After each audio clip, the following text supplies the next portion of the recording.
Bonjour, bonsoir. Ça dépend de l'heure où vous regardez cette vidéo. Bienvenue dans cette série dédiée à l'IoT avec Raspberry et Arduino. La semaine passée, on avait vu c'était quoi IoT. Donc, si vous ne l'avez pas regardé, je vous demande de cliquer sur pause et d'aller la visionner. Sinon, on va continuer aujourd'hui avec le matériel et le logiciel qu'on va utiliser pour faire de l'IoT. Générique.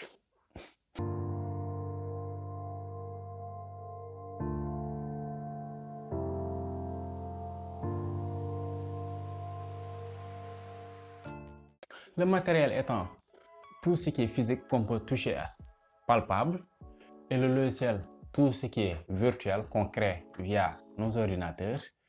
Nous allons parler d'abord du matériel qu'on va utiliser pour faire de l'IoT. Le matériel étant composé purement d'éléments électroniques, nous allons les scinder en trois parties, à savoir les capteurs et les actionneurs, les microcontrôleurs et les micro-ordinateurs, et le réseau de télécommunication. Donc avec les capteurs et les actionneurs, on va voir quel procédé prendre pour pouvoir choisir ce dernier. Donc un capteur, c'est quoi? Donc c'est un élément qui transforme un phénomène physique en un signal électrique. Par phénomène physique, la température, qui est un phénomène physique. Le capteur, il peut prendre ce phénomène-là et le transcrire en signal électrique pour qu'on puisse le lire et le comprendre. Il y a aussi le mouvement, donc le phénomène de déplacement. Le capteur peut capter ça et nous l'envoyer sous forme de signal électrique. Ensuite, on a les actionneurs. Donc, eux, c'est le contraire des capteurs. Ils vont prendre l'énergie électrique qu'on lui donne et ils vont transformer ça en un phénomène physique. Je prends l'exemple des ventilateurs. Ils prennent l'électricité qu'on les donne et ils transforment en mouvement de rotation pour créer du vent. Donc, voilà un capteur, voilà un actionneur. Comment faire pour choisir son capteur ou bien son actionneur? On peut se référer sur ces différents éléments, à savoir la tension plutôt et le courant de fonctionnement, la précision du capteur, le protocole qu'utilise le capteur, le phénomène que le capteur capte, ensuite le prix.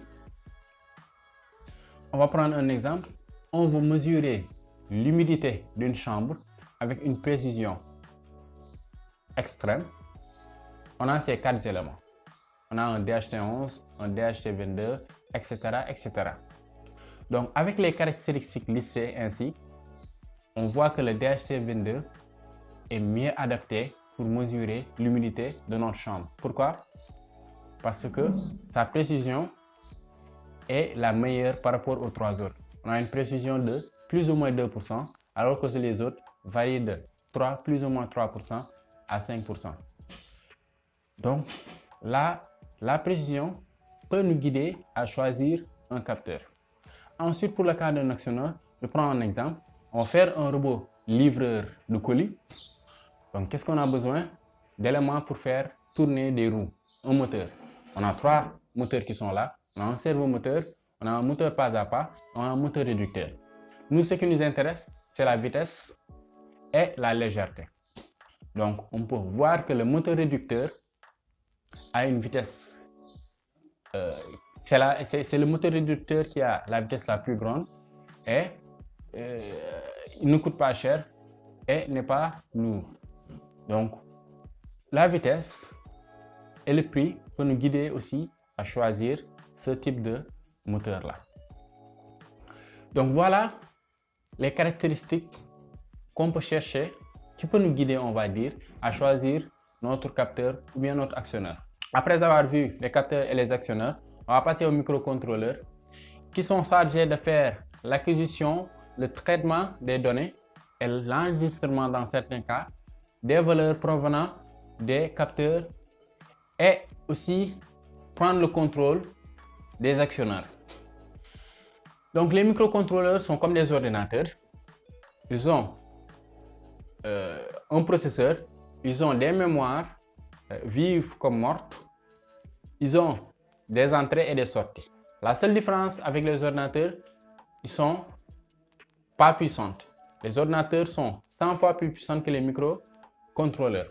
Donc, comment faire pour choisir son microcontrôleur? On peut se baser sur ces caractéristiques-là, à savoir le nombre de ports que le microcontrôleur a à son sein, la tension et le courant de fonctionnement, le langage de programmation qu'utilise le microcontrôleur, l'interface réseau dans certains cas, la puissance de calcul et la mémoire, et enfin le prix. Donc là, on a 4 microcontrôleurs qu'on a choisi, à savoir la carte Arduino Uno, la carte Note MCU, la carte PyCom et la carte Nucleon CM32. Toutes ces cartes-là sont différentes, ils n'intègrent pas le même microcontrôleur. Pour choisir son microcontrôleur, il faut se baser sur son projet et son cahier des charges. C'est le cahier des charges qui va vous guider à 99% des éléments que vous devez choisir. On verra dans le futur un exemple pour concrétiser ce qu'on est en train de dire. Après les microcontrôleurs, on a les micro-ordinateurs. Ils sont souvent utilisés comme passerelle, gateway, car leur puissance de calcul et leur mémoire se rapprochent des ordinateurs. Ils ont des connectiques pour accéder à Internet, à savoir le Wi-Fi ou bien le RJ45. Donc eux, ils sont équipés de telle sorte que les données qui vont provenir des microcontrôleurs puissent être réceptionnées et envoyées via le cloud ou via notre serveur dédié. Pour choisir notre micro-ordinateur, on peut se baser aussi sur ces caractéristiques, à savoir le nombre de ports, le prix, la puissance de calcul et la mémoire, les protocoles qui sont compatibles et les systèmes d'exploitation que le microcontrôleur peut prendre. Là, on a 4 micro-ordinateurs, le Raspberry Pi, le BeagleBone, le Omega 2S et le Panda. Donc, tous ces 4-là sont des micro-ordinateurs assez puissants pour pouvoir être utilisés comme passerelle, mettre notre système Linux, parce que le plus souvent au niveau des passerelles, on met un système d'exploitation Linux. Et donc, tous ces cartes-là sont compatibles avec Linux et on peut développer nos algorithmes, on peut développer nos programmes et l'intégrer au niveau de la passerelle. À noter que les micro-ordinateurs peuvent être utilisés comme des microcontrôleurs, mais ce n'est pas trop conseillé, c'est du gâchis. Après ça, on va passer au réseau de communication. Donc, c'est une partie qui est très importante dans l'IoT parce que c'est le chemin que les données vont emprunter pour quitter notre microcontrôleur et aller rejoindre notre passerelle qui va ensuite le relayer à notre serveur. Donc, comme je le disais dans la première vidéo sur l'IoT, on a des protocoles filaires, on a des protocoles sans fil.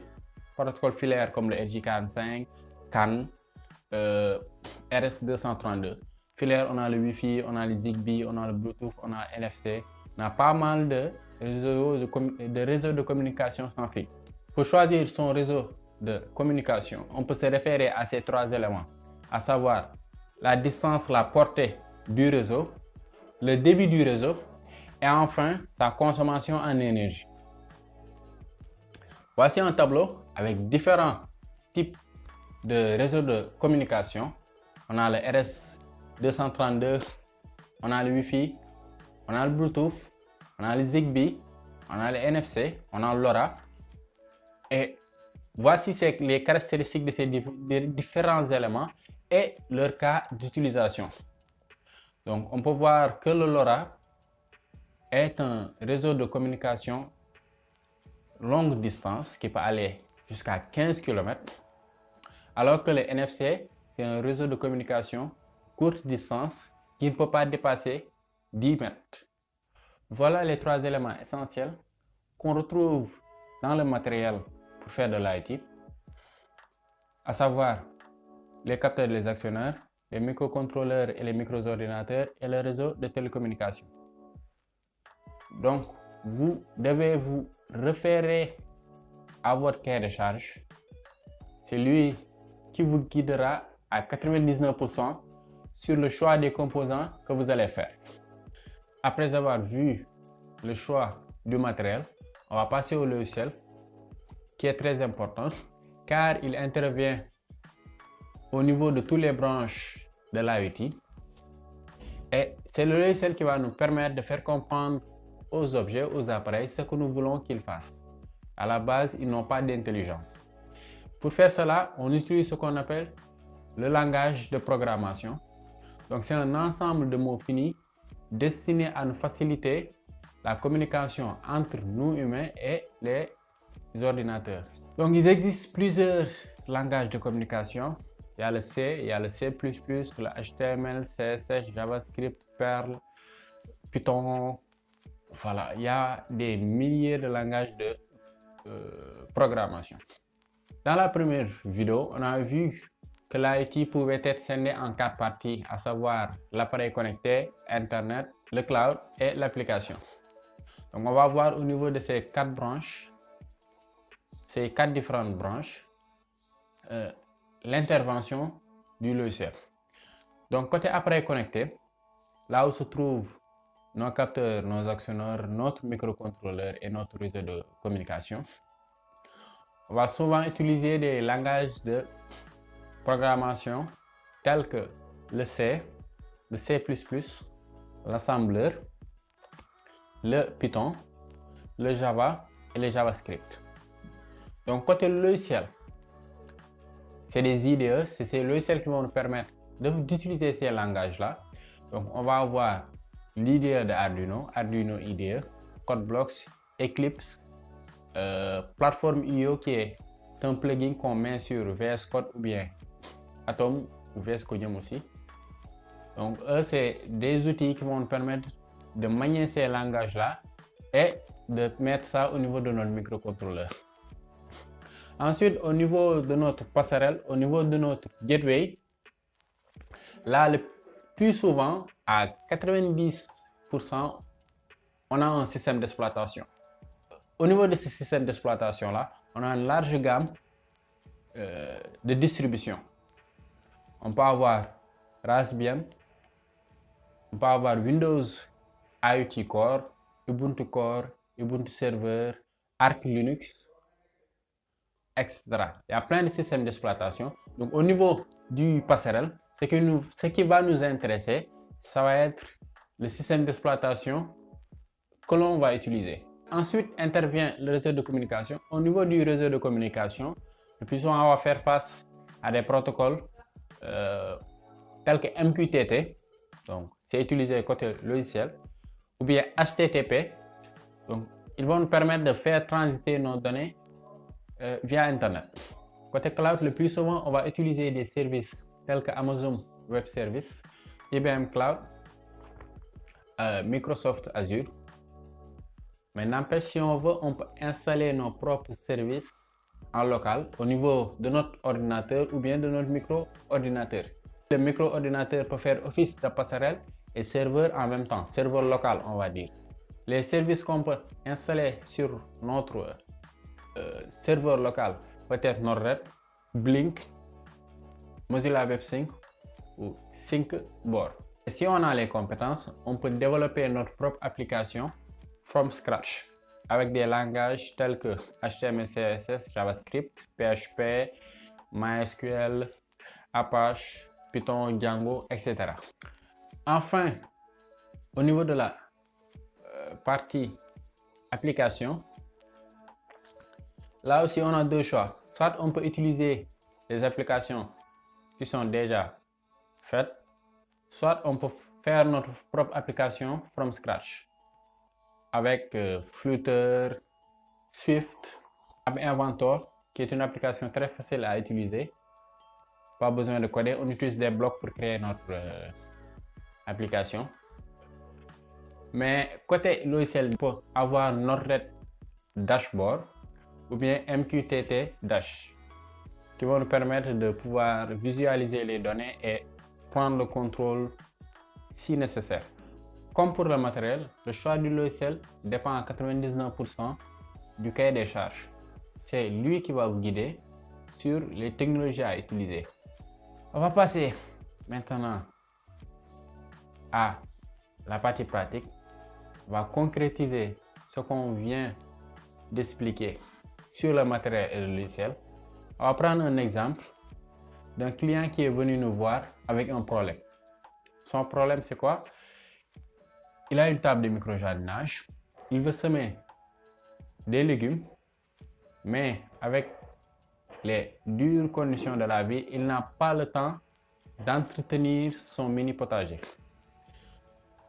Donc, ce qu'il veut, un système autonome qui va arroser sa table automatiquement et lui envoyer les données relatives à l'environnement où se trouve la table de micro-jardinage. Dans son cahier de charge, il veut que le système fonctionne sous 5 volts, que le système soit autonome en énergie avec un panneau solaire. Et pour transférer les données, qu'on utilise la technologie Wi-Fi. Après avoir lu son cahier de charge et fait des recherches, voici les éléments qu'on va utiliser pour faire son système intelligent. Côté capteur et actionneur, on a besoin d'un DHT11 pour mesurer la température et l'humidité. Ensuite, d'un soil moisture capacitive pour mesurer l'humidité du sol. D'une photorésistance pour mesurer le taux de luminosité. Côté actionneur, on aura besoin d'une pompe 5 volts et d'un relais pour pouvoir contrôler la pompe. Côté microcontrôleur, on a choisi le ESP32.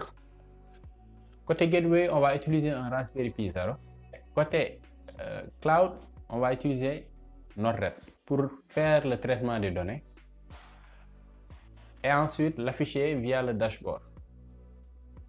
Donc, qui va nous amener à la partie application où on a deux choix, le dashboard de Node-RED et l'application Android MQTT Dash. Donc, voilà les éléments que l'on a sélectionnés. Dans les prochaines vidéos, on va voir comment mettre en pratique ces éléments-là. Pour conclure, chaque projet IoT a ses besoins spécifiques. Il n'y a pas d'approche unique pour choisir le matériel et le logiciel. Il faut vous référer à 99% sur le cahier des charges pour pouvoir faire votre choix. Cette vidéo prend fin ici. J'espère que ça vous a plu, vous avez appris de nouvelles choses aujourd'hui. N'oubliez pas de vous abonner et de liker la vidéo et de la partager. On vous souhaite bonheur et santé en cette période de Covid-19. On se donne rendez-vous très prochainement dans une nouvelle vidéo sur l'installation des logiciels au niveau de nos ordinateurs et de notre serveur. D'ici là, portez-vous bien. On se dit à bientôt. Ciao.